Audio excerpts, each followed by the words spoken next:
Hello बच्चों, आज हम पढ़ेंगे वर्कशीट नंबर 21। क्लास है आपकी 7th और सब्जेक्ट है इंग्लिश और डेट है आज 9 दिसंबर 2020। आज हम पढ़ेंगे फॉर्मल लेटर्स के बारे में। फॉर्मल लेटर क्या होता है? Formal letter are return to the official purpose. ये हमें ऑफिशियल पर्पस से लिखने होते हैं। मान लीजिए हम अपने प्रिंसिपल को लीव के लिए कह रहे हैं या फिर अपने आसपास किसी को लेटर लिख रहे हैं।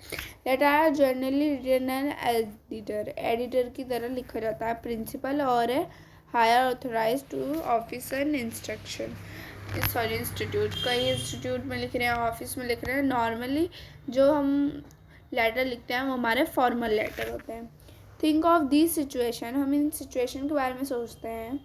When you feel need a tender writing a letter to your principal. हम एक सिचुएशन सोचते हैं, मान लीजिए हमें ज़रूरत है एक लेटर लिखने की, हमें ऐसा फील होता है। ठीक है, तो हम ये पढ़ते हैं जैसे कि एप्लीकेशन फॉर लीव के लिए एप्लीकेशन लिख सकते हैं। Remission of fine, request for scholarship के लिए हम एप्लीकेशन रिक्वेस्ट कर सकते हैं। रिक्वेस्ट फॉर सम फैसिलिटीज़, जो कुछ भी फैसिलिटीज़ होती हैं उनके लिए हम बोल सकते हैं। एक्सप्रेशन ग्रेजुएटेड, जो भी एक्सप्रेशन ग्रेजुएटेड है उनके लिए बोल सकते हैं। ठीक है, ये हमारे लेटर लिखने के कुछ तरीके हैं।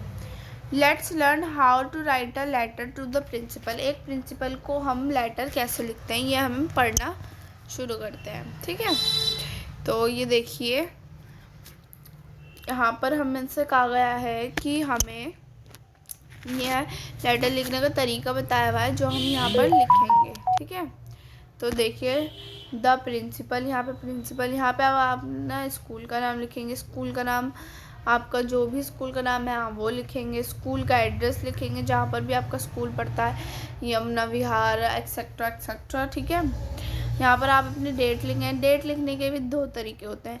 चाहे तो आप जो मंथ है वो आगे लिख सकते हैं या फिर आप चाहें तो वो डेट के पीछे लिख सकते हैं। ठीक है, फिर आता है आपका subject purpose for writing the letter. जो भी आप जिस भी पर्पस से ये लेटर लिख रहे हैं वो लिख सकते हैं। मान लीजिए आपको 3 दिन की छुट्टियाँ चाहिए तो आप उसके लिए लिख सकते हैं। फिर आता है सैल्यूएशन कौन है, सर हैं या मैम हैं जिन्हें आप लेटर लिख रहे हैं, जिन्हें आप बताना चाहते हैं वो कौन है। फिर आता है बॉडी ऑफ द लेटर की बॉडी क्या होती है 3 तरीके से। पहला इंट्रोडक्शन होता है। फर्स्ट हम इंट्रोडक्शन कराते हैं कि हम आपके स्कूल के बच्चे हैं, आपकी इस क्लास के बच्चे हैं। फिर आप कंटेंट करते हैं कि आपको क्या लीव चाहिए, वो क्यों चाहिए, किस लिए चाहिए। फिर कंक्लूजन करते हैं, यानी कि फिर आप ग्रांट मी लिखते हैं, जैसे काइंडली ग्रांट मी। फिर ये होता है। ठीक है, कॉम्प्लीमेंट्री जो है वो क्लोज हो जाती है योर ओबीडेंटली लिखकर। नेम ऑफ द स्टूडेंट का यहाँ पर आप अपना नाम लिखेंगे। फिर आप क्लास रोल नंबर तो नहीं, क्लास और सेक्शन लिख देंगे फिर। ठीक है, इस पर्पज से हम अपना लेटर लिखते हैं। नेक्स्ट आगे पढ़ते हैं। ये देखिए आगे हमसे कहा गया है fill in the blanks in the following letter to the principal को हमें ये लेटर लिखना है क्लूज के साथ। हमें क्लूज दे रखे हैं, इनके साथ हमें ये लेटर कंप्लीट करना है। Write letter to your principal requesting him, उन्हें रिक्वेस्ट करना है 3 डेज़ की लीव मांगते हुए। किस लिए? अपनी सिस्टर की मैरिज के लिए। सो द प्रिंसिपल, यहाँ पर आप इसमें स्कूल का नाम लिखेंगे, जैसे कि आपका स्कूल नाम GBSS है या फिर और भी बहुत नाम होते हैं, तो आप यहाँ पर अपना स्कूल का नाम लिख सकते हैं। उसके बाद आपका आता है स्कूल का एड्रेस, ये भी आपको ही पता होगा, जहाँ आपका स्कूल है वहाँ का एड्रेस डालेंगे आप, है ना। फिर आता है आपकी डेट क्या है आप, जैसे कि आज क्या डेट है, आज है हमारी 9 दिसंबर 20। ठीक है, चाहे तो 20 2 बार भी लिख सकते हैं, बट नॉर्मली खाली 20 भी ठीक है। Subject leave for dash purpose, हमें लीव किस लिए चाहिए, हमें लीव चाहिए लीव फॉर 3 डेज़, 3 दिन की चाहिए। इसके आगे हम यहाँ पर लिख लेते हैं, इसके आगे हम यहाँ पर लिख लेते हैं, चलिए leave for 3 days for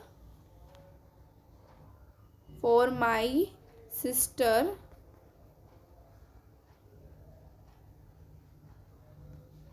marriage, sister की मैरिज के लिए, ठीक है। Leave for 3 days for my sister marriage. Next आगे हम चलते हैं। हमसे यहाँ पर हमसे पूछा गया आई एम में सर और मैडम को लिख रहे हैं हम। ये आपको चूज़ करना है कि आप सर को लिखेंगे या मैडम को, ठीक है। फिर आता है हम I am a dash. I am a dash यानी कि हम क्या है, स्टूडेंट है।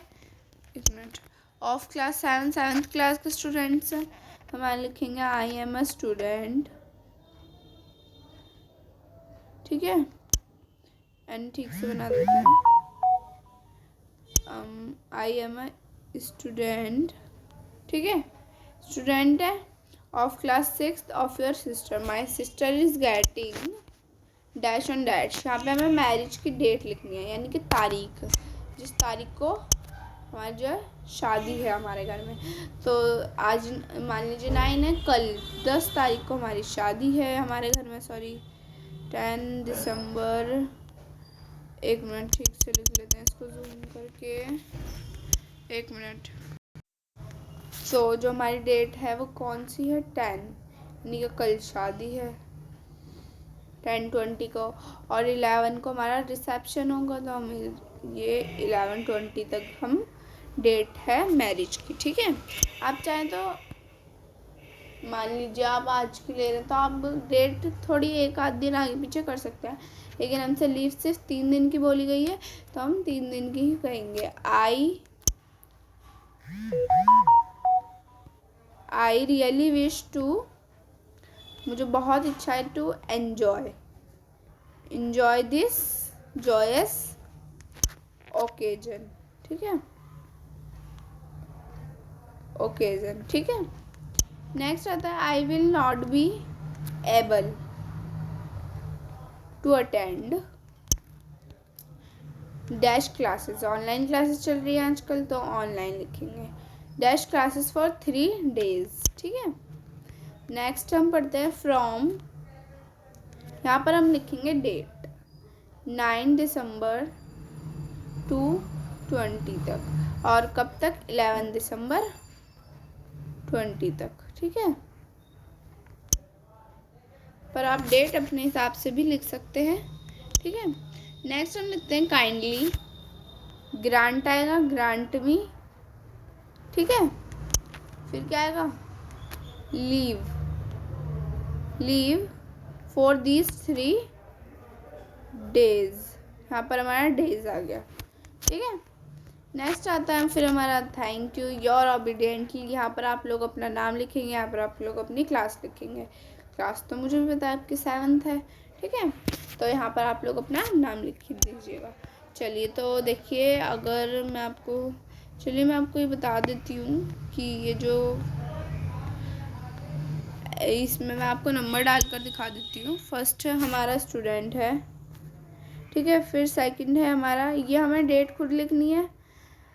फिर आएगा I wish to enjoy is our second, to joyous occasion, third is occasion, I will not be able, fourth is able, to attend dash classes for 3 days, to attend online, है ना, online classes. फिर आता है हमारा dash to dash, यहाँ पे आपको date डालनी है दोनों जगह, तो ये नहीं होगा। Kindly grant me, grant is 6th मी, और यहाँ पे क्या आएगा, लीव इज 7th और 8th इज डेज, ठीक है। I really wish to enjoy the joyous occasion, ठीक है। ओकेजन और मैरिज यहाँ पर आपको ये दे रखा है, यहाँ पर आप मैरिज भी लिख सकते हैं, ठीक है। अब नेक्स्ट हम पढ़ेंगे, या फिर देखिए अभी हमारा मैरिज रह गया, तो आप चाहें तो यहाँ पर भी मैरिज लिख सकते हैं। वैसे हमने ऐड किया था ना फॉर माई सिस्टर मैरिज, तो ऐसी कोई वो नहीं है अब। तो हमारी वर्कशीट कंप्लीट हो गई है। आपको मेरी वर्कशीट पसंद आई हो तो प्लीज़ लाइक कीजिए, चैनल को सब्सक्राइब कीजिए, और कुछ भी आप मुझे बताना चाहते हैं तो कमेंट बॉक्स में ज़रूर बताइए। प्लीज़ लाइक ज़रूर कीजिएगा, please. Thanks for watching my video, thank you so much.